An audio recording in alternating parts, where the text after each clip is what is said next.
Life's, life's greatest ironies often hold its deepest wisdom.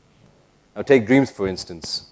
Right? They're the universal truth and the only human experience that do not have a manual. Right? We can dream about anything. Dreams are very difficult to be followed because dreams aren't meant to be followed. They're meant to be pursued.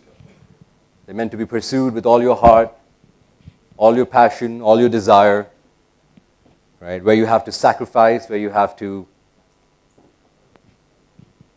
give up who you were so you can become who you want to be, right? And sometimes you got to let go of your past. Now, I'm not standing here in front of you today as somebody who's all figured it out, because I've not. I'm not at all somebody who's figured anything out, right? I'm just here as, like I said, a fellow dreamer, a storyteller, and someone who has learned, often the hard way, that our greatest moments in life often arrive disguised as our darkest hours of uncertainty. You know, growing up in UAE, I was, that's not really me, but yeah, I was a child who seemed to exist between worlds. I never felt like I belonged. There was a consistent, like you can see, a consistent whisper in my head saying that this is not meant for you. You're meant for something different. You're meant for something not in this setting, you know. And it often left me in a major state of dilemma. And to top that all off, with all that confusion happening in my life, my certain friends for about 4 years, I guess, since when I was 8 or 7th grade, 8th grade, 9th grade, 10th grade, 11th grade, like 4 or 5 years, all of a sudden they just threw me out. They cut me out of the tribe, right? I had no warning. I was already confused as a child, and then all my friends just ditched me. So I felt like I had nobody, right? And that's when I realized that in those moments that life is going to be like this. Many a times we're all going to be alone. Most of the time we're going to be alone, right? But that one person in all our lives, that one person who's never going to leave us is us. And so I wanted to share with you that it's very important to understand that we need to build ourselves mentally, physically, spiritually, right, financially, in all aspects, emotionally, to support ourselves, right? And when we are 100%, then we can share that love and that support to other people. But we have to be 100% from within. I thought that dropping out of university, earning money is going to make me happy. It didn't. It did not. In fact, over there, I just felt like I was losing my mind. And I remember lying down. I was in South India, so I was wearing a lungi. Yeah, so I was lying down in my lungi, and I was looking up at the fan, and I was questioning my existence. I was questioning that is this it? Is this what life is going to be? Me being here? That's it? No. And that's why I fled. I ran away. The dream that I had, that I wanted to help my mom, I wanted to earn money, I wanted to make it happen, it broke. And sometimes dreams, they can evolve. Sometimes they break, and sometimes those broken dreams are often a catalyst to finding your actual dream. So I landed back in Dubai, and my dad's over here. So me and my dad decided to start trading in steel and cement, right? And that was very, very good, actually. In fact, we thought we would be earning a lot of money. We had big orders coming in, but unfortunately, the financial crisis happened, which was in nobody's hand, right? Which basically gave me a complete downfall. My emotions, our finance, I felt, again, I lost everything, right? Whatever I earned, I lost. Sir, I can relate to you over there. And there I was, finally, at my lowest, no friends, no degree, no business, no money, no motivation, and no inspiration to do anything at all. Yeah, but here's the beautiful paradox of life. As Van Sant so perfectly put it, that sometimes you have to lose everything to find yourself. I'm not telling you guys to lose everything, okay? Please don't lose everything. It was just a paradox of life. It was what happened to me. And when you're at the bottom and when you hit rock bottom, the only way is up, right? So I already hit rock bottom. And now I was willing to do something great at least. And that's when I actually, told my mom that, what would be something that I would do when I wake up at 3 a.m.? And everybody should actually talk to yourself and ask yourself this question, now that you guys are going to start life, is that if I was in deep sleep at 3 o'clock in the morning, right, and somebody comes and wakes me up and asks me to do something, what is that one thing that without complaining you would do? What's that one thing, right? Because trust me, that one thing is your passion. That one thing was my passion. And it was all basically hiding in plain sight. It was hiding right in front of me in those modeling gigs. Right there. Wow. All right, now that worked. Anyway, even though it was in the background artist, sometimes just a photograph, right? Maybe standing there the whole morning, the whole day, and just expecting that something would happen.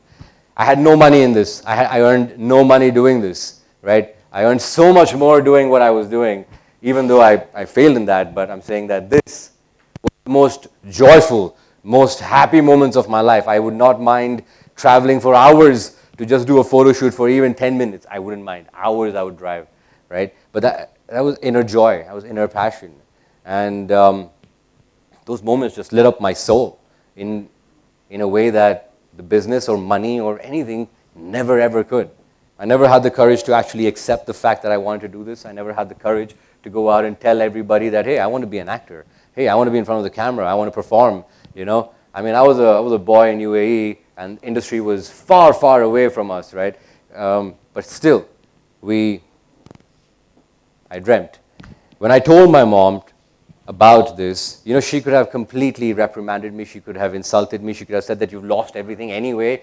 That's my mom. That's my mom, all right? And she's the superhero. She's my superhero, Like I said, she could choose to insult me or put me down, but instead, she's always chosen to give me wings. And she did not give up on me. And she actually insisted that I don't give up on myself, that I forgive myself and decide what I want to do next, what I want to embrace next. So I took a trip to Canada to visit my big brother, who is my forever support system. I love him. And that's when I learned that sometimes, just taking a few steps back and letting your mind settle down, you get clarity. And when you get clarity, that little step backs that you did actually gives you a good run up. So you can actually take a big leap ahead in life. Right? Now, after expressing this, again, I had self-doubt. It's not so easy, to just kind of dive into the deep end of life. And that's when, again, guess who came? My fairy godmother. Yes, she was there. And you know what she did? This was 2009, and I was upstairs in my room. My mom came to me, and she was very curious about, hey, what happened? Why didn't you enroll? What happened? And I'm like, no, I'm just, I don't believe in myself, to be honest, and I don't think I can do it, so forget about it. She didn't listen to me. She grabbed me by my ear, pulled me down, took me in the car 2.5 hours to New York Film Academy in Abu Dhabi, enrolled me in New York Film Academy the same day, dropped me in the dorm, told me before she just left, I'm coming back tomorrow with your food and your clothes. You're going to start and you're going to do well. And then she turned around and she reassured me that, beta, no matter what happens, I will be there for you. So give it your best. And I think that because she was there with me, today I'm able to do this in front of you. It's only because of that step that my mother took. And finally, after so many years, I finally felt like I belong, right? It's the film school where I finally felt like I belong. And the funny thing about belong, I mean, you guys might be wondering, like, when do you know that you actually belong somewhere, right? It's a very easy answer. It's when you become a loner, right? And when I say becoming a loner, I do not mean lonely, right? When I say loner, I mean that you are happy being with yourself. You are happy spending time with yourself. learning and developing your habits, right?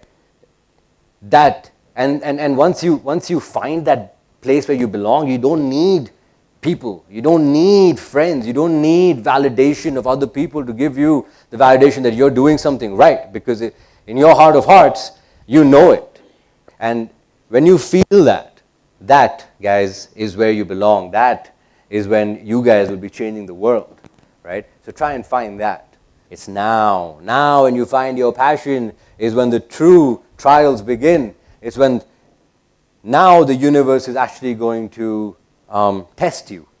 How much do you actually desire it? It's going to put you, walking through fire, and it's going to test your grit. It's going to test your passion, your hunger, your desire, your heart, of how many times you guys are going to be hit and fallen down, and you still decide to get back up. That, my friends, that cannot be taught, right? That is from within, and that only comes when you guys find your own passion, your own desire, right? It's from within.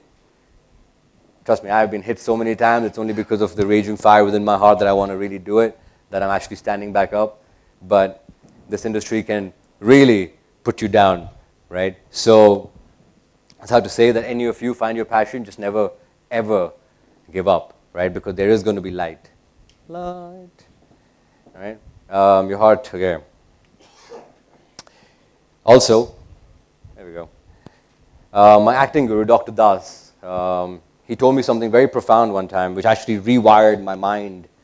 This was a very young age. I think I just joined acting. It was about 1 or 2 years in.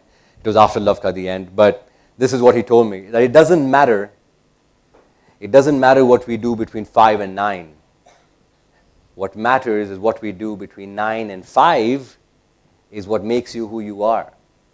The hard work that you put in when nobody sees, right? That, my friend, is going to make you who you are, right? That really just put my mind upside down, and I started understanding that, when I go to shooting is just the fun time. Shooting is the 9-to-5 job. But when I step out of it, all those days when I'm not shooting, that's where the actual work begins. That's where we actually have to push ourselves. So self-development and education became my lifeline, my compass in this chaos. I embraced this idea of being an empty bowl and filling, absorbing as much as possible from anybody and anywhere that I go to or meet. I think everybody has something to teach us. We just got to keep our senses open. And this was not from a place that I lack something. Oh, I don't know, I lack it. Oh, no. It's not from that space. But from a profound understanding that, number one, emptiness is where possibilities take root. And number two, that I know nothing, right? If you know and you approach everything that you know nothing, even if you may think you do, right, you will always learn something. I've come across this Chinese proverb once. It's about bamboo trees. You guys know about bamboo trees? Right? All right, so the bamboo trees, it's like that. It's exactly like this. So in the year 1, this doesn't happen as much, of course. This is a little drastic, right? In 1 year, nothing happens. Second year, few roots come out. Third year, a bit more roots come out, but nothing comes on top. All we get to see is nothing. Nothing's happening with this bamboo stick. He's useless. He's useless, But on the 5th year, all of a sudden, a small little leaf pops out. And you're like, oh, wow. But it took me 5 years, right? And what was happening in these 5 years? Can you guys tell me? What was happening? Yeah, it was growing its roots. It was growing its roots, growing its foundation, right? It was filling itself up with knowledge and experiences, right? Things that you can derive from, right? And within six weeks, after the 5th year, it grows 80 feet in 6 weeks, right? And that is true for all of us. And that's why I absolutely love comparing ourselves to a bamboo tree, because I feel that bamboo trees have a lot of passion, right? And they have a lot of belief that one day we are going to make it, right? So we all should be bamboo trees. And I know that sounds a little extreme. I can hear, but here's the truth that I've discovered along this little winding path, that greatness doesn't live in grand gestures. It shows up when everything within you just begs to give up. It's when you don't wait for motivation, but instill discipline in your life. And it's not about what you feel, because nobody cares what you feel, right? You guys don't care what I feel. It's not about that. It's about what you guys do. Nobody cares and nobody pays you for efforts, right? They pay you for results. And it's the fact of life. You can be as good as you want, but if you don't give me results, you're useless to me, right? And that is life. So again, it's not about that. It's about every day showing up, right? You know that gutting feeling when opportunity just dangles itself in front of you and just like teases you, hey, come. And then you're like, and then it disappears. It just vanishes, Happened to me many a times. So anyway, in all those shattered moments, something beautiful would crystallize. I promised myself that tomorrow, like I said, will rise, the sun will rise for me. And till then, I will keep investing, and keep putting in the faith. And one day, just one day, things will happen.